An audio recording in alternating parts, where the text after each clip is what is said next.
Hello students, welcome to my channel. आज मैं आप सभी को चैप्टर नंबर 3 की एक्सरसाइज 3.3 का क्वेश्चन नंबर फर्स्ट का फोर्थ पार्ट करवाने जा रही हूँ। हमें दिया है solve the following pair of linear equations by the elimination method and the substitution method. तो हमें ये जो पेयर ऑफ लीनियर इक्वेशंस दी है इसे हमें एलिमिनेशन मेथड और सब्स्टिट्यूशन मेथड दोनों ही मेथड से सॉल्व करके बताना है। ठीक है, तो चलिए स्टार्ट करते हैं। तो हमें ये जो पेयर ऑफ लीनियर इक्वेशंस दे रखी हैं ये हमें ना फ्रैक्शन की फॉर्म में दे रखी हैं। तो सबसे पहले हम क्या करेंगे, इन्हें थोड़ा सिंपल बनाएंगे ताकि हमें सॉल्व करने में आसानी रहे। ठीक है, तो यहाँ पर देखिए आप इक्वेशन दे रखी है हमें x/2 plus 2y/3 is equal to -1। ठीक है, तो यहाँ पर आप क्या करिए, एलसीएम ले लीजिए। तो 2 और 3 का एलसीएम लेंगे तो हमारे पास 6 आएगा। अब 2 के टेबल पे 6 कब जाता है, 3 पे जाता है, तो ऊपर वाले टर्म को हम 3 से मल्टीप्लाई कर देंगे तो यहाँ आ जाएगा 3x प्लस, अब 3 के टेबल पर 6 कब जाता है, 2 पे जाता है, तो ऊपर वाले टर्म को हम 2 से मल्टीप्लाई कर देंगे तो ये आ जाएगा 4y इज इक्वल टू -1। ठीक है, तो यहाँ पर आप ये जो नीचे एलसीएम 6 है, ठीक है, इसे हम इस साइड क्या करेंगे, मल्टीप्लाई कर देंगे -1 के साथ। तो ये हो जाएगा 3x plus 4y is equal to -1 के साथ 6 मल्टीप्लाई होगा तो ये क्या हो जाएगा, -6। ठीक है, तो ये हो जाएगी मेरी फर्स्ट इक्वेशन, मान लेंगे इसे हम। अब यहाँ पर मुझे नेक्स्ट इक्वेशन क्या दे रखी है, x माइनस वाई अपॉन में 3 इज इक्वल टू 3। तो यहाँ पर नीचे कुछ नहीं है तो 1 ले लेंगे और यहाँ पर एलसीएम लीजिए। 3 एलसीएम आया, 1 के टेबल पर 3 कब जाता है, 3 पे जाता है, तो ऊपर वाले टर्म को 3 से मल्टीप्लाई करेंगे तो 3x आ जाएगा माइनस, अब यहाँ एलसीएम में भी 3 है और यहाँ नीचे भी 3 है तो ऊपर वाला जो टर्म है वो एज इट इज लिख लेंगे। ठीक है, और यहाँ पर इज इक्वल टू 3। अब यहाँ जो एलसीएम में 3 है इसे हम 3 से मल्टीप्लाई कर देंगे तो ये हो जाएगा 3x minus y is equal to 3 3 9। ठीक है, तो इसे मान लूंगी मैं सेकंड इक्वेशन। ठीक है, तो मेरे पास फर्स्ट इक्वेशन और सेकंड इक्वेशन आ गई। अब हम क्या करेंगे, इसे सबसे पहले एलिमिनेशन मेथड से सॉल्व कर लेंगे। तो यहाँ पर लिखिए बाय एलिमिनेशन मेथड। ठीक है, तो एलिमिनेशन मेथड में हमें क्या करना होता है, या तो आप x वाले टर्म्स को सेम बनाइए या y वाले टर्म्स को सेम बनाइए। ठीक है, तो यहाँ पर हम देख रहे हैं मेरी जो x वाली टर्म है ना ये पहले से ही सेम है, तो हमें सेम बनाने का जरूरत नहीं है। तो पहले से ही सेम है तो मैं क्या करूंगी, इस किसी भी इक्वेशन में से, सेकेंड इक्वेशन में से ना मैं फर्स्ट इक्वेशन को सब्ट्रैक्ट कर लूंगी, माइनस कर लूंगी। ठीक है, तो यहाँ पर ये 3x सेम है ना, तो जब हम माइनस करेंगे तो ये एलिमिनेट हो जाएंगे, खत्म हो जाएंगे। ठीक है, तो यहाँ पर आप लिखिए subtract equation first from equation second equation क्या है मेरे पास, 3x माइनस वाई प्लस का 9, 3x minus y is equal to 9। ठीक है, यहाँ पे इक्वल टू है। ठीक, और फर्स्ट इक्वेशन क्या है मेरे पास, 3x plus 4y is equal to -6।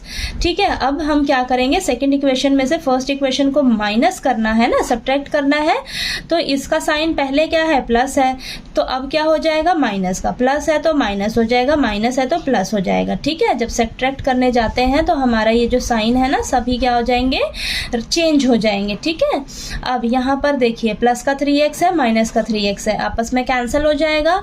अब ये माइनस का y है, माइनस का 4y है, तो माइनस माइनस प्लस 5y आएगा, लेकिन साइन क्या रहेगा, माइनस का। ठीक है, इज इक्वल टू, यहाँ पर प्लस का 9 है, प्लस का 6 है, तो आपस में ये प्लस हो जाएंगे तो हो जाएगा मेरे पास 15 और साइन प्लस का ही रहेगा।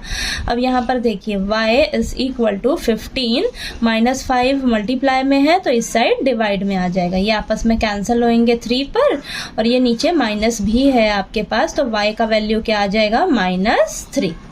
ठीक है, तो y का वैल्यू -3 आ गया। अब हम क्या करेंगे, इसे किसी भी इक्वेशन में रखकर x का वैल्यू निकाल लेंगे। तो यहाँ पर लिखिए put the value of y in equation first equation क्या है मेरे पास, 3x plus 4y is equal to -6, then 3x plus 4y की जगह -3 रख लेंगे, बाकी सभी को आप एज इट इज रखिए 3x, अब ये माइनस का 12 हो जाएगा इज इक्वल टू -6 ठीक है। अब यहाँ पर 3x is equal to minus का 12 है, इस साइड जाकर प्लस का 12 हो जाएगा। यहाँ पर 3x is equal to minus plus minus, लेकिन साइन प्लस का रहेगा, ठीक है। तो ये 6 आ गया। अब यहाँ पर x is equal to 6 upon में 3 मल्टीप्लाई में x के साथ, तो इधर डिवाइड में आ जाएगा, ये 2 पे जाएगा, ठीक है। तो यहाँ पर मेरे पास x का वैल्यू कितना निकल कर आ गया, 2, ठीक है। तो x की वैल्यू क्या आ गई मेरे पास, 2 आई है। एलिमिनेशन मेथड में हमारा x का वैल्यू 2 आ गया और y का वैल्यू -3 आ गया, ठीक है। तो यहाँ अब हम इसे इन इक्वेशंस को सब्स्टिट्यूशन मेथड से सॉल्व करते हैं नेक्स्ट पेज पर। तो चलिए अब हम इन दोनों इक्वेशंस को सब्स्टिट्यूशन मेथड से सॉल्व करते हैं। तो सब्स्टिट्यूशन मेथड में हमें क्या करना होता है, किसी भी एक इक्वेशन से किसी भी एक वेरिएबल की वैल्यू निकालकर दूसरी इक्वेशन में रखना होता है, ठीक है। तो यहाँ पर मैं इक्वेशन फर्स्ट से, ठीक है, फ्रॉम इक्वेशन फर्स्ट इक्वेशन से x वेरिएबल की वैल्यू निकालने जा रही हूँ। तो फर्स्ट इक्वेशन लिख लीजिए, आपके पास क्या है, 3x + 4y is equal to -6, ठीक है। तो यहाँ पर मैं x का वैल्यू निकाल रही हूँ, तो प्लस का 4y है ना, इसको मैं इस साइड ले जाऊंगी तो माइनस का 4y हो जाएगा। तो यहाँ पर x का वैल्यू चाहिए, अभी भी मल्टीप्लाई में 3 है, तो इस साइड आकर क्या हो जाएगा, डिवाइड में 3 आ जाएगा, ठीक है। तो यहाँ पर मेरे पास x वेरिएबल की वैल्यू निकल कर आ गई है, इसे मैं मान लूंगी थर्ड इक्वेशन, ठीक।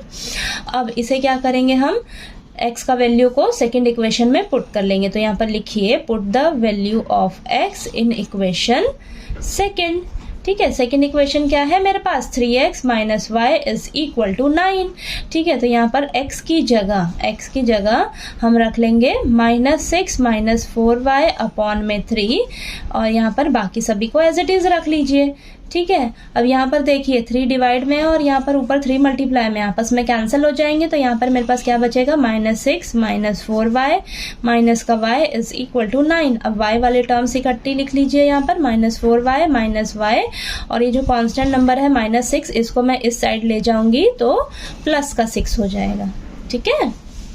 अब यहाँ इन दोनों को सॉल्व करेंगे, माइनस का 4y है और माइनस का y है, माइनस माइनस प्लस, तो ये मेरे पास आ जाएगा माइनस का 5y, ठीक है, इज इक्वल टू 9 + 6 कितना हो जाएगा मेरे पास, 15, ठीक है। तो यहाँ पर अब हमारे पास y का वैल्यू क्या आ जाएगा निकल कर, 15 अपॉन में -5, ठीक है। यहाँ पर मल्टीप्लाई में -5 है ना, तो यहाँ इस तरफ आकर डिवाइड में हो जाएगा। तो 5 और 15 आपस में कैंसिल होंगे 3 पर, तो y का वैल्यू क्या आ जाएगा मेरे पास, -3, माइनस यहाँ पर है नीचे, ठीक है। तो ये -3 बचेगा मेरे पास।